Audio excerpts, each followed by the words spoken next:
Speaker's Corner aboard the Villa Vie Odyssey, hosted by Kit Cassingham. Good evening, It's Mrs. lovely here tonight. Cassingham. What? Good evening, Mrs. Cassingham. Good evening, Mr. Cassingham. Good evening, Mr. Taft. Good evening, Mr. and Mrs. Cassingham. And see if I can curtsy without falling over. So as you know, I'm Kit Cassingham, and this is Speaker's Corner. But I'm going to do a bit of a twist. This is really Residents' Corner tonight. Speaker's Corner is so people have a place to share their knowledge and things they love and know and want to talk about. Even if they don't know it or love it, they want to talk. And I decided that Residents' Corner is a place where you want to learn how to be better residents with each other and yourself and have your day in the sun. You know, we didn't talk about this beforehand. We didn't. Let's talk about it later. Okay. I warned you we'd have some fun together tonight. Would you like to add something? So this is Randy Cassingham. He's my tall half. Show them how tall you are. You're not as tall as Bob. Well, it's not as good as Bob standing right next to you. It's not. Because Bob could stand next to me and he'd be, another half foot taller Right. than I am. Yeah. So tonight's talk is called Resident Down, What You Gonna Do? Or what to do, What to do. depending if on you whether want you to be speak proper. good English or not. And I don't. It was inspired by there are a group of medically trained, oriented sorts of folks on board. And we recognize that we're hanging out together. We're here in the, where are we, Artie? Choral Club. And we're out in the decks and we're various places. And if somebody has some kind of medical emergency, who's going to be first on scene? The residents. Yeah. You are. Fell over. You say what? The one who fell over. Yes. Yeah. So Randy and I, all these medical people are going, we need to make sure we stay healthy and happy. And I want to teach you or encourage you to be active. And I know it scares you when people need medical help. And the best way to get through fear is to take action. So, Randy and I are going to share with you some ideas of how to take action for the myriad possibilities that could confront you here on the ship. So, welcome to Residents' Corner tonight with Kit and Randy. And we're going to sit down so I don't fall over. And I'm going to start by saying this is not a class. There will not be a quiz. Okay, that's the reaction I thought we'd get. So let's, Kit wanted to go over our initials. So Kit Cassingham is? I'm a retired EMT, a medical... Emergency medical technician. That's a new word. Emergency medical technician and a retired deputy coroner. We aren't going to cover that at all tonight, buddy. Yeah. And Randy Cassingham. We're going to skip that part. And AEMT means advanced EMT. ACLS is advanced cardiac life support, which is the level that doctors and paramedics get. I took that quite a long time ago when I was more advanced certification, but I did do advanced life support. So, I was pumping the drugs and while my partner was doing CPR and talking to the hospital, all that kind of stuff. So back in the day. Between us, we've done EMS, I can't speak tonight, you just do it all. Emergency medical services for a long time. Randy's done it for... So my experience is 25 years between 1977 and 2023. So I had some time off in the middle. And I only did 10, 15 years at the end of his. So that's what where we're coming from. And we that have we have experience. been there as the first people in on countless life and death emergencies. Yeah. Literally life and death. Most ambulance calls are not life and death, believe it or not. But sometimes they are. And sometimes death won. But let's go on. So here's where we are, that seconds count, but you can expect help in minutes. And so we think that survival counts on us. And we're residents, not passengers. We know each other. We have feelings for each other. And I think we should watch out for each other. So not only when somebody goes down, we need to watch out for them before they go down and keep them from going down. The best way to help an emergency is to prevent it. And watching to see if somebody's about to fall down one way or another is one way to... Can I get that door for you? Yeah. Can I pick that up for you? Let me get you a seat. I was in a grocery store one day and a woman was kind of wobbling and I said, "Are you okay?" She was trying to go get her diabetes meds and she wanted one of those little electric carts to get her there. So I said, "Here, sit on this stack of canned food or something. I'll go get the store people to help." She was able to finish her grocery shopping because I was paying attention. That's what I'm asking you guys to do. Pay attention. Right. So we are going to talk about more than heart attacks, but that is certainly something we need to be aware of. And I'd like you to raise your hand if you have ever taken a CPR class. Put your hand up, kid. Whoa! Oh, That's awesome. That's like most of the people in the room. Did you have AED training with that? a surprising number. Good. Not too bad. Good. That's maybe a quarter to a third of the ones. Do we need to tell what AED means? Well, let's go to the next question. What does AED stand for? Does anyone know? All right, who knows what it is? Automatic external defibrillator. Yeah, and it's not the big paddles they do in the hospitals where they're small. So even the paramedics now don't use paddles anymore because odds are you need to shock them more than once, and it's a lot easier to put some pads on them. There's one that goes up here and one that goes down here. What's in between there? Your heart. And so once you get the pads on, it can look at the EKG through those pads, and it can shock through those pads. And it won't shock if it doesn't need to shock. That's right. And what she said was it won't shock if they don't need a shock. So can you hurt somebody by putting a AED on them? No. Unless they're having a heart attack. And then you can. Are they here on the ship? Yes, we'll get right to that because, well, I got a couple more questions. Who's current in this CPR certification? 2, 3, 4. 2 years. 2 years if you're a medical professional, 1 year usually if you're A citizen. a lay person. Notice Kit and I did not raise our hands. We are now non-certified. But we didn't lose everything along with our certification. We didn't lose our memory. That's right. Well, I did, but And who has done CPR on an actual person? That's a pretty good number. That's a lot of people, actually. yeah. So, and I won't ask you to raise your hand, but we actually did save somebody with CPR and an AED. He is now watching his grandkids grow up. Yep. And that is a damn good feeling. It really is. Yeah, we were high for a long time. And who has taught CPR? Nobody. Oh, Oh, a long that's all time right, ago. but you did Okay. it. So, all right. We might want to talk to you later, but so let's move on to how do you call for help, Kit? Help!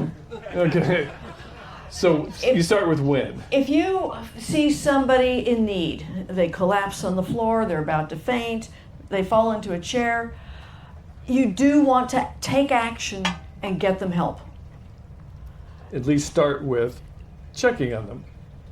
Are they breathing?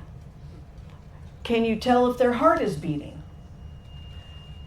And with that information, or are they bleeding all over the place, or body fluids leaking out where they shouldn't be, then either get Artie to call on the phone, or whoever's back behind the bar.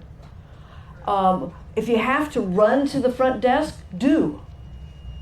But remember, there are phones on every bar.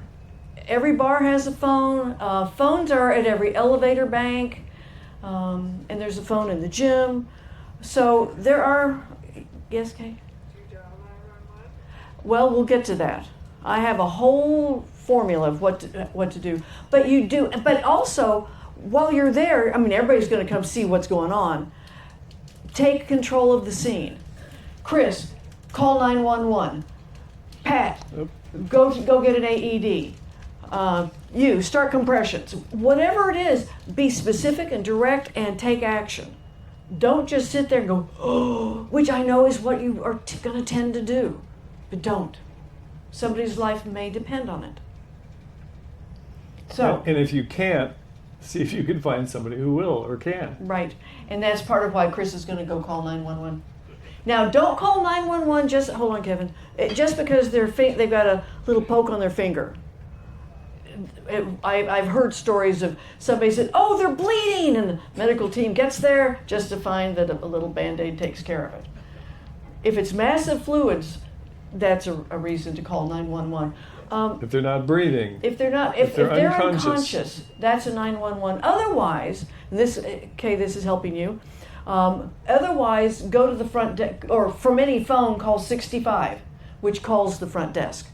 Tell them as much detail as you can, quickly, about what you need medical for, and they will call medical and take care of it.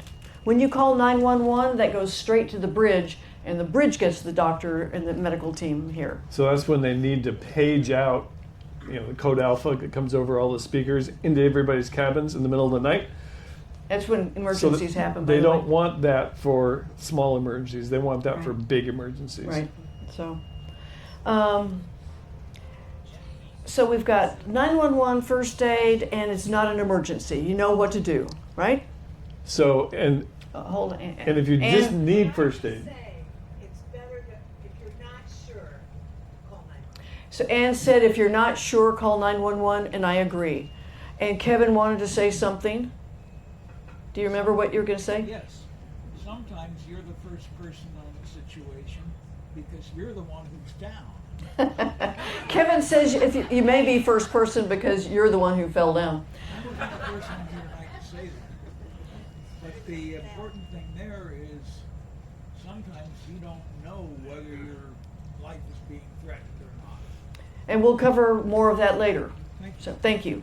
And he was saying sometimes when it's you don't know if you're in serious trouble or not. But that's part of what the doctor's for. So, Kit was saying this to begin with, or a little early, but somebody needs to take charge. If you have everybody standing around going, what do I do, what do I do? If you don't know who's in charge, it's you.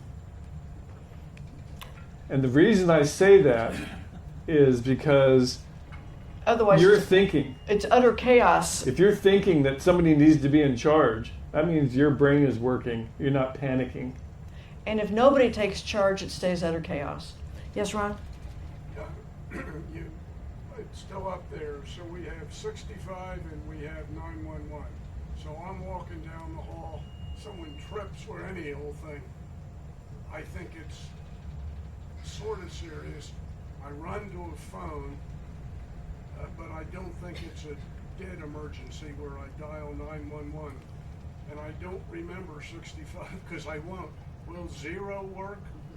I don't know. If you can't remember, call 911. I mean, Okay, that's a good answer. So 0 won't work. Either remember 65 or just dial 911. Just remember, Hey, 65 is retirement age. Perfect.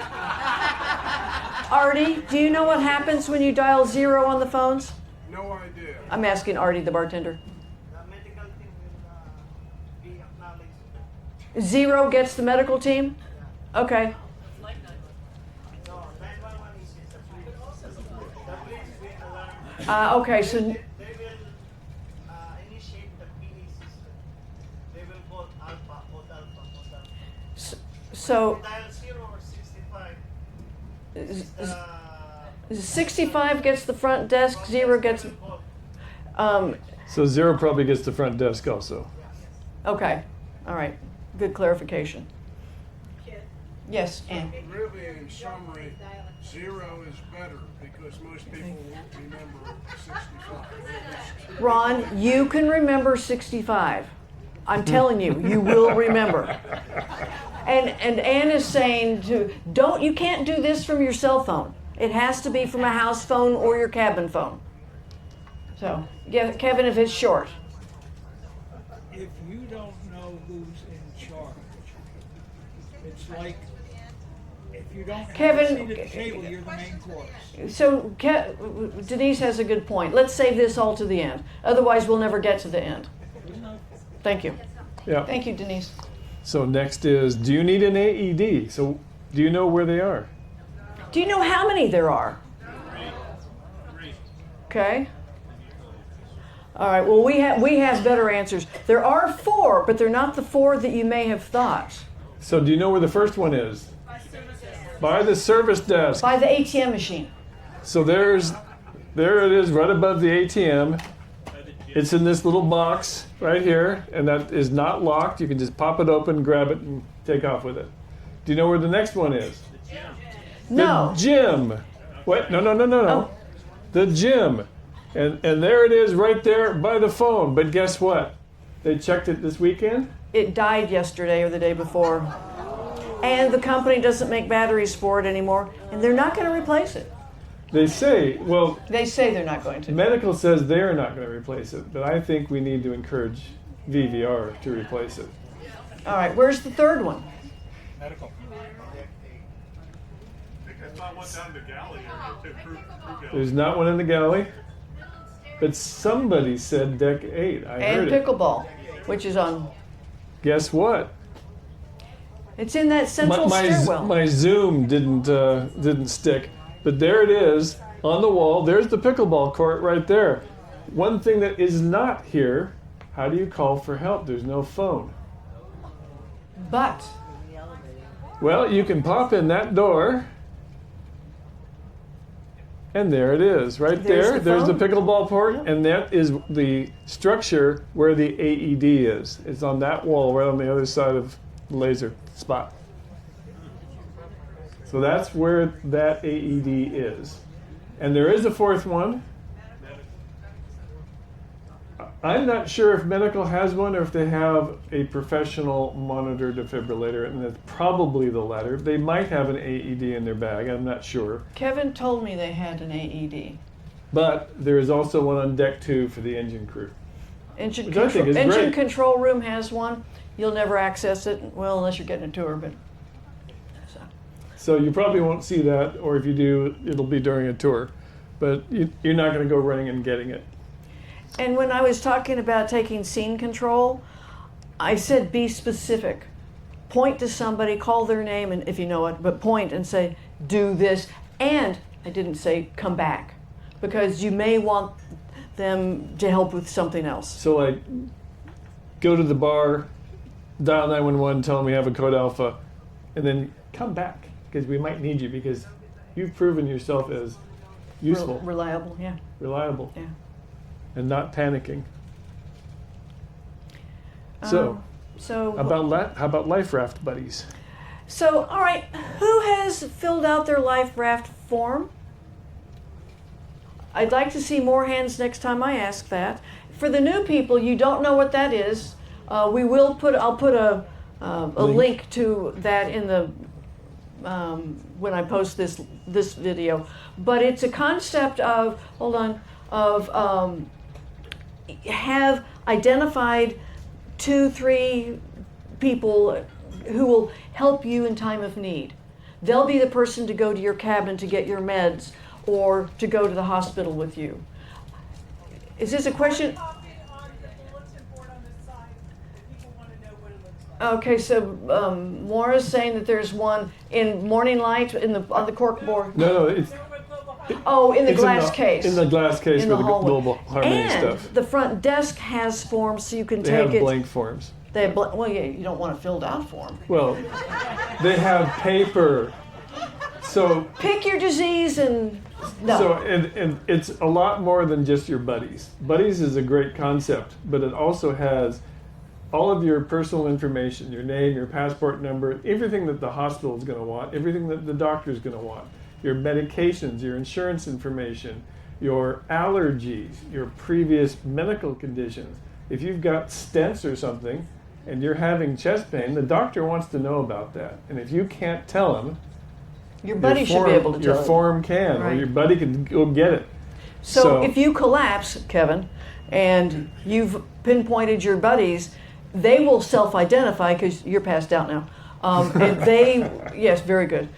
They will go get your form and tell the doctor what the doctor needs to know about you. So, and if you have a DNR, a do not resuscitate, have that with your buddy form. And I'm urging people to put their forms on the inside of their closet door closest to their front door. In an envelope. In an Marked. envelope. I know people who are taping each page on the door. I went simple and just put mine in an envelope.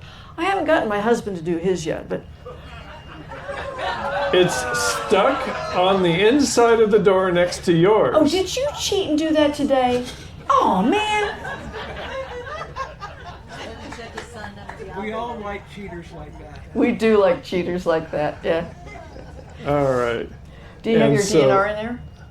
I don't have a DNR. I don't either, but So, and Kit did ask Kevin, do they respect the DNR? Because that's the Dr. Kevin, not Kevin yeah, O'Brien. and the answer is yes.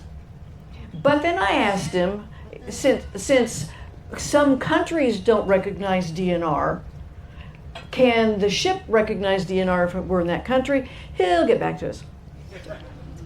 So, but in the meantime, assume it will be honored. You have to have that paper available, if not on your person.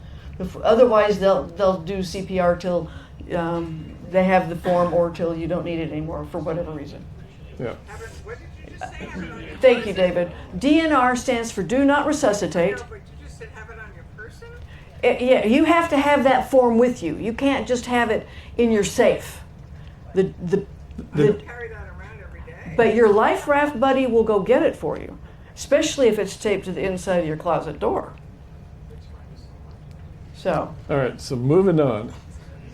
So if you're one of the life raft buddies and you see your friend having a problem, self-identify to the doctor, to anybody that's helping. I can go get their life raft form, literally go through their pockets and find their key if they're conscious, ask for it, and go get it. yeah, So because the doctor needs all that information that's on that form in order to properly treat whatever it is that's going on. and getting it from your friend will be a lot faster than going to get the front desk to make sure they can give it, all those shenanigans of red tape. So I want to talk to you about, while waiting for medical, that first responders, professionals in the business, are doing all of this at once. They're checking out. Do they have a pulse? Are they breathing? What is this? Is it a heart attack, stroke, choking, diabetic, seizure, fainting, consciousness, injury? How are we going to get them out of here? And what is their past medical history? What are their allergies? We're doing this pretty much all at once. We don't expect you guys to be doing all that, but you can take assessment of, are they breathing? Breathing is a good start. First thing I learned in EMS school, O's are good, Oxygen. and O's mean oxygen. So, can you have a heartbeat? Can you,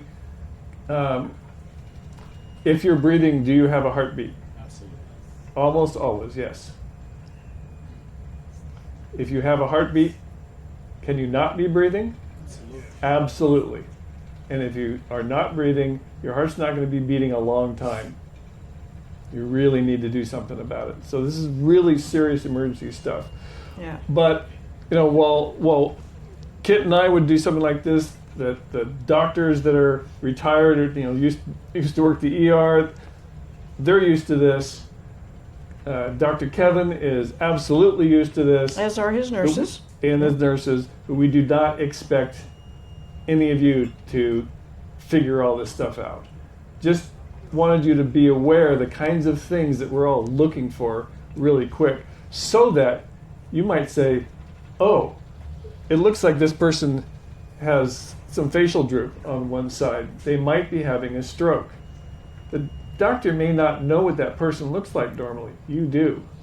And you telling the doctor that, hey, this is not normal for them, that's good information that they need to know. So that's why I list the kinds of things we're talking about, so that, you know, if you see something, you might say, that's something the doctor ought to know.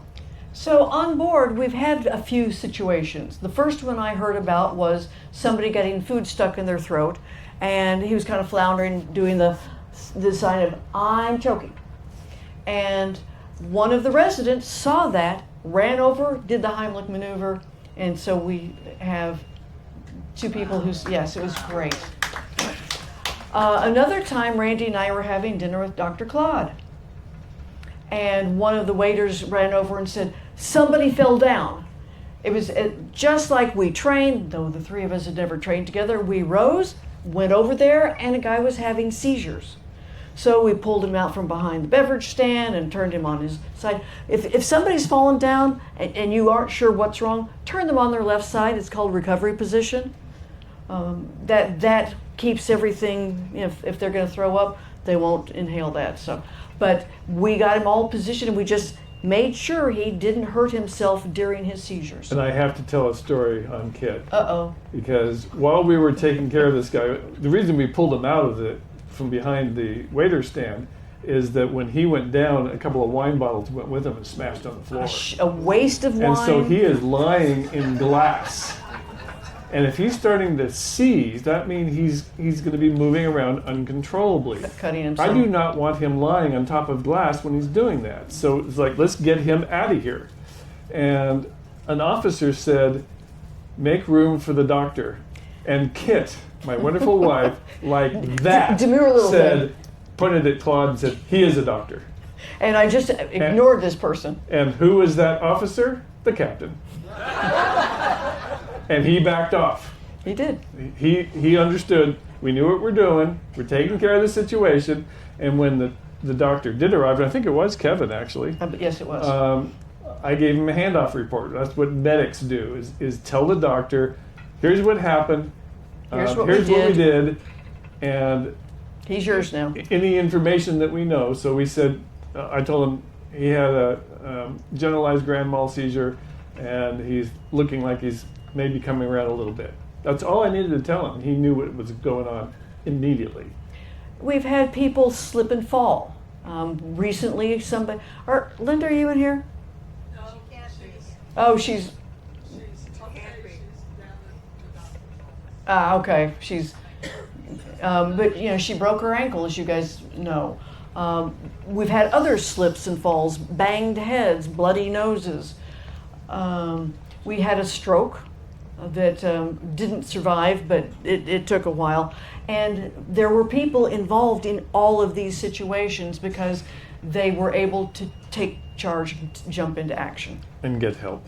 And get help.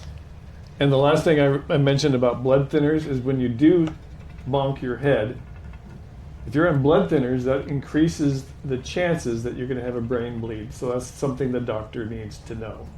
If you're on blood thinners, you probably ought to have a medic alert bracelet, or at least have it on your form so that the doctor is aware of that. And I do want to bring up communicable diseases. So if you've got a cold, the flu, aren't feeling well, wear a mask, stay in your cabin, wash your hands a lot. If somebody's cut themselves badly and you want to put pressure on it, make sure you've got something between your hand and the blood, because you never know what's in the blood. And by the way, raise that bleeding part, if possible, above their head, or their heart level. But be very careful with your personal hygiene as part of emergency safety. Yeah. Okay. One suggestion, please. Please. We're talking about assessing whether someone is bleeding, but you also talked about heart beating and breathing, and sometimes that's not so apparent. So could you elaborate a little bit on how one might assess whether there is or is not a pulse? Charlie's pointing out that you may not be able to tell if they're breathing or if they've got a heartbeat. Do you want to take it? First of all, if you're unsure, assume they're not. If they're completely unconscious, if you're shaking them, you're Do a sternal rub, a nice, remember the, so that's with these knuckles. And right down the middle of the sternum. you give them a rub like that. If they are conscious, they will feel it. They will respond.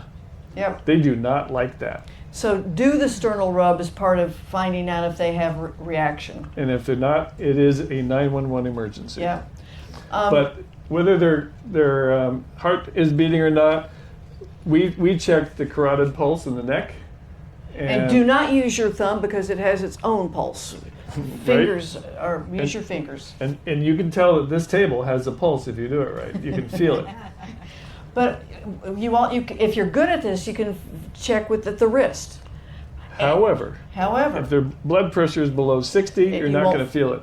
They could be talking to you. the neck is the best place to check. And don't go across their body. It freaks them out if they're at all conscious. Keep your hand on your side of their body. But we're not expecting to do that. But if you suspect that their heart is not beating, start CPR. Start compressions. Yeah. Is that enough for you, Charlie? So the first bullet on this one. Did I give enough detail for this? This isn't a class. Are there other ways to assess whether someone is breathing or not? You can put your cheek down facing away and see if you feel their breath on your cheek. If you happen to have a feather, you could put it in front of their nose. What else are you thinking, Charlie? You can look for chest rise. I think you made the point. Okay. Okay. So, CPR or not, how do you decide? Kit. If they are not responsive, CPR. You do not have to do mouth to mouth. In fact, it has been shown in study after study, if you do quality CPR, which means pushing down on the sternum 2 inches, and I happen to know that my first 2 joints are equal to 2 inches. You have to do your own measurements, but you need to go down that far, and Staying Alive is a real good song to keep the beat going. 100 a minute. And that's very tiring, by the way. Yes. The save that we did that's on memorialized on Randy's arm, the daughter did CPR for 10 to 12 minutes before we arrived. She was exhausted. The adrenaline of it being her dad helped, but Yep. I took over anyway. So, and Kit was talking about studies. The studies show that quick CPR saves lives. Because when somebody's heart stops, their rate of mortality goes up by 10% per minute. So I know we don't have AEDs right here most of the time. Compressions we've got. And the doctor says, well, the AED will be coming. How long does it take to get down from medical or from their cabin? 5 minutes? Once they're paged. Once they get paged. So that's 5 minutes of lost opportunity, especially if we're not doing CPR. So if it takes them 5 minutes, and that's about what it took them to get here when we had an emergency, that's a 50% increase in mortality chance. I see a hand. Can it wait till later, or does it need now? It's like, how long does it take to hook up an AED? If you're practiced on it, it takes about 30 seconds at the most. And The slowest part is getting it to wake up after you turn it on, but so no time at all. So on that call where Kit was talking about where the daughter had been doing CPR for 10 to 12 minutes, we had about 10 minutes to roll. That's how we know how long she was doing CPR. And so what I told Kit, because we would talk about what we're going to do when we get there, and as the garage door rolled up, we got an update of CPR in progress. So We went great. faster then. So I said, whoever's doing that CPR is going to be exhausted by the time we get there. So when we pull up, I want you to bolt in there and take over CPR so they can rest. I will get all this stuff and follow in. And I came in, probably within a minute. And Kit, we train on this. Kit kept going on the compressions. He already had his chest bare, which is great. And so as I came in with the first patch that went up here, Kit just leaned over that way and I put the patch there. And then when I got the next patch ready, she leaned over the other way and put the patch down here. Then I plugged it in, I turned on the machine, it warms up, which takes a few seconds.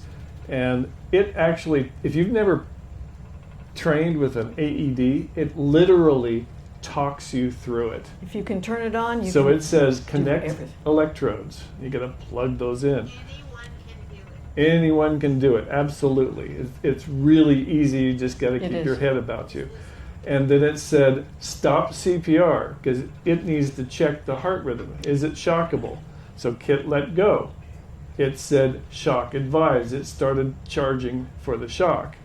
And while it was doing that, I eyeballed the daughter and said, hands off, and she nodded. I looked at Kit, she nodded. I hit the button, the guy came up off the floor, which is a good thing because that means his muscles are still oxygenated. So when he gets hit by all that electricity, they contracted. So that was a good sign. And then as soon as you shock, you go back to CPR. You don't wait to see if the heart started or not. And you do CPR for 2 minutes and then a shock. Check again for shock. Though if you have knowledge, you check the pulse. If you feel the pulse, then you say stop CPR. Does it continue, or is the pulse from the CPR? But it was continuing, so it said, okay, his heart started. I picked up my radio, told the responding paramedic, but he wasn't breathing. So I got out the resuscitator and started breathing for him. So in the meantime, the next question on here, rescue breathing or not, which if for a layperson generally means mouth to mouth, the answer is not. Compression, a good compression will create the equivalence of a good rescue breath. You get some motion, you get some air coming in and out when you're pressing that hard on somebody's chest. Yeah. But once you're Negative not pressure. doing that Positive. anymore, they're not breathing. So then we need to do something about it. And hopefully, if we have this happen here, medical will be there with a bag resuscitator and will take over and breathe for them. But Sure. in the meantime, we don't need to. And shortly after our save that we did, our county had a run. People running Half around. marathon. Half marathon. And one runner down. He's a very lucky man. A doctor and a nurse were running right behind him, and they stopped and they started CPR immediately. They did good CPR. The ambulance arrived, picked him up, and They put the AED on them, they shocked him, he came back, I think in one shock also. And my point is that by the time they got to the county line, it was about a 10-15 minute ambulance ride, the man was conscious and talking. He walked away from that run. Yep. Finish the race. In one sense, Paul, he did. Yeah, he won that race. He won pal. that race. Yeah. Stop his buddy Garmin watch. What's that? Stop his watch. I don't. It was before those devices. So if they are conscious, ask them if they want their life raft buddy to accompany them. Get anything they need from their cabin. If you're a bystander, give us room, please. If you have medical background, please do offer to help. And once you are in charge of that patient, do not abandon them. Abandon means walk away, unless there's somebody else to take over, somebody in the back. It's me. And y'all are gonna have to treat me for frostbite if I keep staying in here. Isn't there somebody you can cuddle with? I hope if I go down, y'all are right there. Thank you for everything you do for this show. Thank you, Holly. You're very welcome. And don't freeze. All right, what's next? When the medical team arrives, tell the doctor exactly what happened. And that's the time you can abandon the patient because You're you're not- actually you're not turning abandoning them, you're turning them over. to Yep. the doctor. Report any injuries, especially to the head. If you found out about medications and allergies, let them know. report blood thinners if you know, especially if they've hit their head. Provide the life raft form if you have it, and if you don't, can you get it? You can offer to help with continuing care, such as if they're still in cardiac arrest, you can say, I can continue CPR, or I can be part of the rotation. They will probably say no, and just you'll have to deal with that. Viking is slowly adjusting to the fact that we are not a vacation cruise, that we are a residential cruise, we are a community, and we want to help each other. And in some cases, they're not going to survive without early care from us. So they will. We deserve to be able to help our Well, shipmates. and I had a nice long chat with Kevin today, and that was one of the points I made. He goes, "Oh, the crew can handle it." I said, "They don't necessarily. We will. We want to. These are our neighbors, and residents want to be involved." So he heard that. He has a meeting, I think, tomorrow, but they may reject your offer of help now, but down the road, I think they will. So the guys at the bar, did you get CPR class training? Yes, sir. Yes. We have STCW. Okay. I believe that part of the able seaman certificate that they get is that they have to have a CPR class. The problem is that just having the class doesn't give you confidence. And I'm not saying anything about these guys. They may have all the confidence in the world, but in general, when people take a class, they still are scared of doing it. I know I was when I first was a medic. We know how much we don't know, Yeah. but you have to So- take action. So they don't necessarily jump in and start compressions.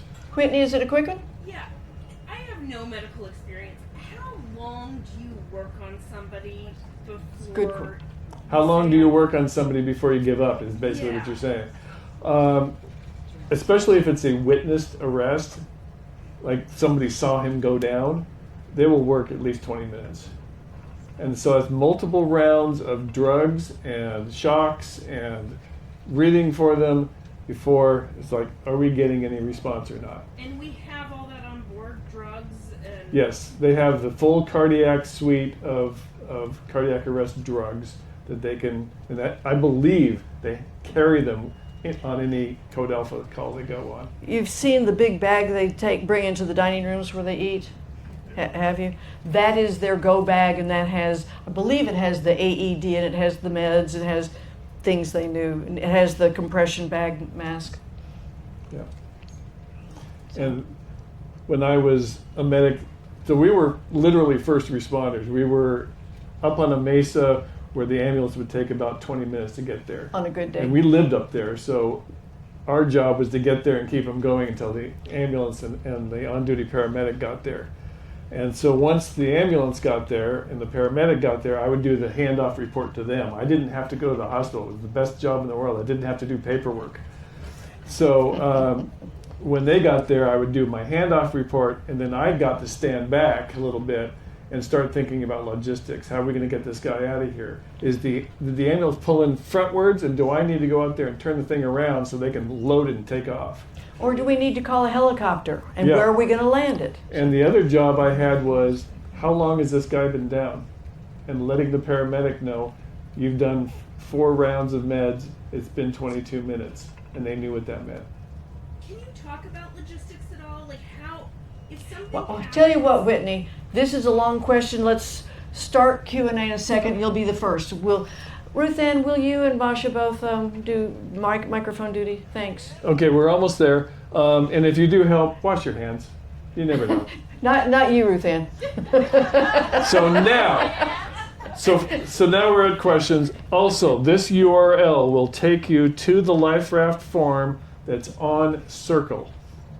And it is on Circle. You aren't on Circle? If you're not on Circle, you can stop by my office and I'd be happy to. So I designed this form so that if you have a PDF program that allows you to fill out forms, you can fill it out on your computer and save it on your computer so that when it's time to update it, all you got to do is call it back up, do your updates, print it out again, sign it, and you got a new form. And I'll be so bold as, Kay, when you go home, if you have your form filled out, anytime you go to the doctor, you can hand it to them and just keep it updated. So Randy's given you an electronic version of it. The front desk has Paper versions. a paper version of it, and Yeah, right, because we haven't filled it out yet, right? it's, yeah, because it's empty, unless you want mine. I mean, I'll Mine look better than mine. I'll Xerox it for you. And so that we have several ways of getting copies for you. Okay, back to Whitney, was it? Yeah. Yes. So will you just talk about logistics? Like, is there a stretcher? Does it fit in the elevator? Do you get carried down the stairs? Like, what happens? So they have two different things. They have what we call a stair chair, which is something that folds up and they can roll you out. If you need to be lying down, they have something called a scoop stretcher, which I loved especially for broken hips, because it comes apart from side to side. And so you can come up to the side, put one on this side, put one on this side, and it locks back together, and you can pick them up right off the floor. So it closes in and like that. it literally looks like this, so that you can just stick it behind them, and it's wonderful. They do have one of those. I was gratified to see that. And Whitney, we don't think they'll fit into an elevator. Lying down, but they can stand you up if really necessary. But they pick some strong guys for the Code Alpha team, and they can take people up and down stairs. Was there more to your question, Whitney? Okay. Okay. All right. Over here. Got it. Do you guys want to talk about the medical information that's on our phones? Or would you Oh. like me to? Thanks, Ross. That Yeah. is a good question. You can put medical info on your phone, which is accessible by medics, even if your phone is locked. And it's different for Android or for Apple, but right now. And even among Android phones, it varies. Because So Kit's phone's locked, but if I hit the lock button, it pops up and it has the keypad for emergency calls, but it also says, there's a button down here that says emergency. And if I click that, it says emergency info. Slide this to get it. And here it is. It tells her age, her blood type, her height and weight, her emergency contacts. You click My here. buddies. Click here for more. Her allergies. And Chris Gould did a talk on this, and she's got a video, Yes. and we have a link for that in. Yeah. So Not so sure. definitely look Didn't at you do that? And I gave you the links. I don't know what. Then I think the link is with the buddy system. the life raft. Life raft. Yeah.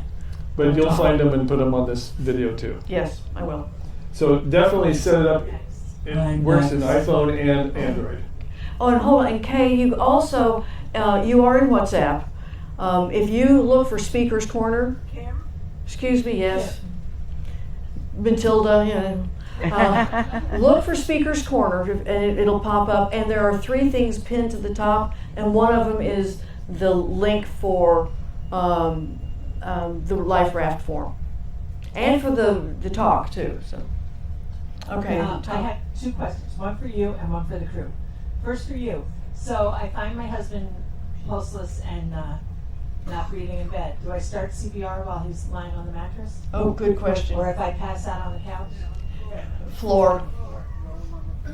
You can't do, you need a firm She surface. knew the answer to that. She did. It was a That's the setup. we had a resident on our Mesa. He was allergic to birds. His girlfriend found out after she bought him 2 grays.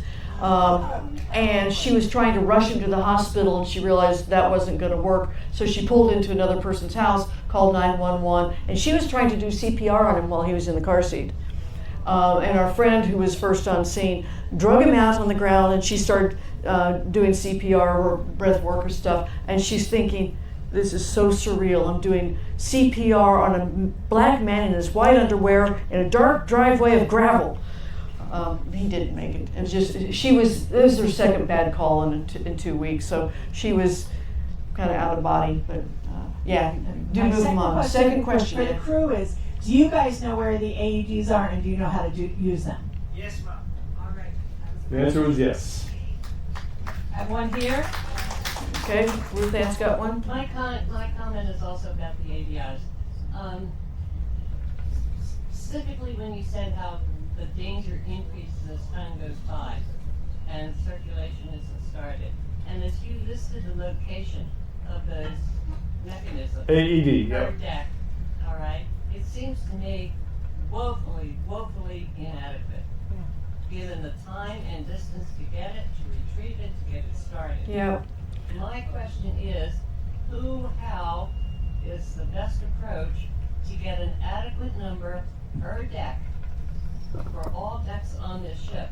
Now, I know nothing from nothing, but my logic says to me, as I think about the various decks, you need a minimum of 4 strategically located every 30 feet or so to minimize running time to get it back, get it set up and started. So how do we approach to address this really kind of grievous, in my view, lapse? Yeah, 30 feet, but These are incredibly expensive to replace the battery. they are, we know. Yeah, so they're quite expensive. They're like $1,500, and the batteries are once you pay the $1,500, that's not the end, because every year or so they need a new battery, which is like $300. If you take the pads out of the package, they expire. They also expire after, I think, 2 years. If you use them, they're done, and those pads are probably $100 a set. So it's expensive stuff. That said, I did have a talk with Kathy after a recent incident, and said that we probably needed more AEDs. Now that we have one that has died, we definitely need another AED. There should be one in the gym. That's a great place to have a heart attack. I've done a cardiac arrest on a treadmill. You weren't there. He did not make it. And so it's something that is definitely known. Kathy was taking notes furiously. I did urge Kevin, Dr. Kevin, that we needed to get one back in the gym, and we also need one, I think, in the hallway between Neptune and Morning Light, because both of those places have a lot of activity. And I think as residents, we will have to do some campaigning. So I actually have a question for you guys. Okay. Who would be interested in taking a CPR class? Okay. That's at least half, if not 3/4. Okay. So that's good to know. We do have a mannequin on the ship. And I have asked if we can borrow it, and I don't have a definitive answer yet. Yep. So there's nothing like seeing it for real, how much effort it takes. Which is still different than a real person, but it's better than nothing. Yeah. And Well, hold on, you don't have a microphone, you can't ask questions. She wants to know if we can have an AED So class. if we do a CPR class, AED will absolutely be included. That is standard now. Yeah. Bosch has a question over here. Oh, Charlie. Randy and Kit, you made some excellent points about chest compressions. First, that it is fatiguing. And Randy, you mentioned rotate. Yes. And, often there are a number of people at the scene of someone down. And perhaps you could elaborate on rotating people doing chest compressions. How often would you recommend handing off to a non-fatigued person? Right. So if you're using an AED, it will actually walk you through that. Once you turn it on, it assumes that you are at the scene of somebody in cardiac arrest, and it will start timing, and it will at least check to see if it can shock every 2 minutes. And while it's doing that is the time to rotate. And that's something you get taught in CPR. Yeah, we'll teach that. And there's a question here, and then you, Zenzo. Randy, Kit, thank you very much for doing this today. I think it's really important that we all know a little bit, and we're learning a lot. One question I have very simply, when do you know if you can move a patient, and when is it dangerous to move them? That's always been my concern when somebody is down, is maybe they shouldn't be moved. If it's a back injury or a hip injury. The easy answer is you never have to make that decision because medical will. Right. Well, the doctor will make the decision, so you as a You resident. don't move them unless they're in danger. I mean, if there's a fire in here and they could get burned or something like that, yeah, you deal with it. You move Yeah, them. and when they were lining glass, we did move them. Yeah, and yeah. So the guy who collapsed, I was quite confident that he had no neck injury or anything. So it's like, yeah, we're just gonna pull him along his body access and get him out of the glass. And can't stand it. What if you're not confident they don't have neck? Like, are there things you can do that? If they're in, well, if they're not in danger from something, then just leave them there. But if you have to, if they are in danger, then you have to move them. And that'll be And you- trained and in you- the CP, in the. And you try to keep class. their head and neck straight so that you don't increase the injury. Zenzo has a question. Yes, sir. Earlier you said that if a person is breathing, that they most likely have a pulse. So is it possible for the person to be breathing but their heart is not beating? Only very briefly. No breathing, eventually no, pretty quickly no heart. Yeah. Yeah. Kevin has a question. He needs a Masha, microphone. Masha or Ruth Ann, can you get Kevin a microphone? To race. And Joey has a question too. He And just so does doesn't know. Bobby. Okay.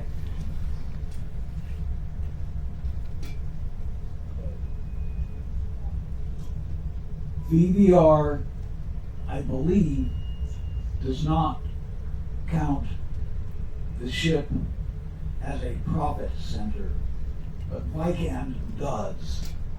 They get income from the ship. That may be part of why they are unwilling to do things that need to be done. And that's out of the scope of this talk. Yeah. So- And DDR is trying to make a profit. They're working on it. They will. They will. All right. But VBR counts our safety higher than that. Yeah, that's true. Yeah. All right, we have a question on the left. What is the maybe the most common mistake a newbie, or just other than not doing anything? What is the most common mistake? Not doing anything, yeah, Not is doing absolutely anything. number one. They Yeah. freeze. So, and the way we teach new medics is if you can't think of anything else to do, it used to be ABC, airway, breathing, circulation. We realized that was a bad order. Airway doesn't matter if their heart's not beating. So now it's CAB. So, do they have circulation? Is their heart beating? If not, just start compressions. That's it. And they'll object if they're conscious. So.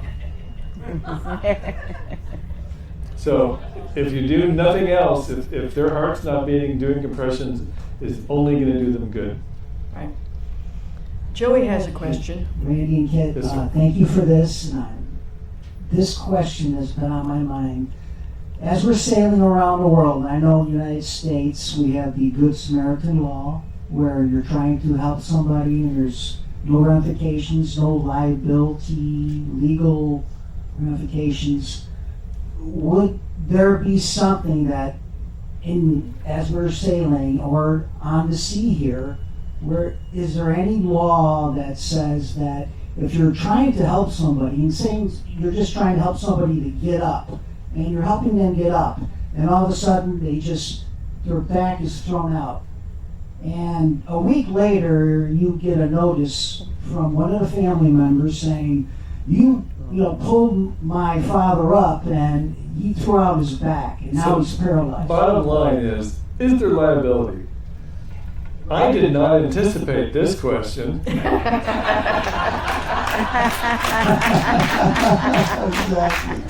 There's 4 pages of this. So the bottom line is that maritime law essentially, I don't think they use the term Good Samaritan, but maritime law basically is a Good Samaritan act. I would not literally myself, if I witnessed somebody go down the street at a port somewhere, they fell down or they get hit by a car, I'm not rushing out to help them. Why?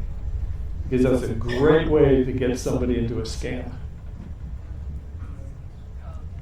So, but on the ship, when it's somebody, a friend of mine or somebody I know, I'm taking care of it. Now, out on in a port, we might call for help, but that'll be the extent to which we would help. Does anybody know what the international 911 number is? It's not 911. 112. So in Australia, for instance, it's 000. Can't remember that? Guess what works? 112. 112 is the international emergency number. I think it works in the U.S., but I'm not positive. All right, we have one last question. I'm sorry, I slipped out, so I might have missed this. Yeah, we talked about it while you were gone. You know why I had to slip out. So, are there, this form, this buddy form, I really think it should be required. And how do we make sure that we all get that? Well, I keep piping up saying, have you filled out your form? Has anybody filled it out while we've been talking? No. I don't, That's kind of hard. I'm sorry, I don't know even how to find it, because I think you might have said it, but. Well, it's at the front desk. They have a copy, the blank forms. Yeah. And you can get a link to the electronic one in WhatsApp, and I can help you with that. Although the WhatsApp one, she can download it. If she's not on Circle, this one goes to Circle. That's my shortener, ohwowie.com. But Kay, I will. Kay, I'm sorry, your name's Kay today, unless you want to be Murgatroyd. Uh-oh. I will work on that. Sorry about that. So, It's not a question, it's a comment. If someone posts on Circle, you know, WhatsApp, where the form is located. Yes, it's on Circle, we will point to it. We have many times, and we will continue doing it. It's really important that you act on it. But it is not required. I mean, I think everybody should have it, but I'm not going to go telling anybody they have to. I think Basha should put it in the guidebook. It actually is going in the next version of the guidebook, yes. And she and I have been working on that. So, and I know you have many, many more questions. Would you like a follow-up to this with a little more meat? Okay. And you can come talk to us after, but I'm already broken my prime rule of ending on time. I know, shame on me. I'm going to have to go into my corner.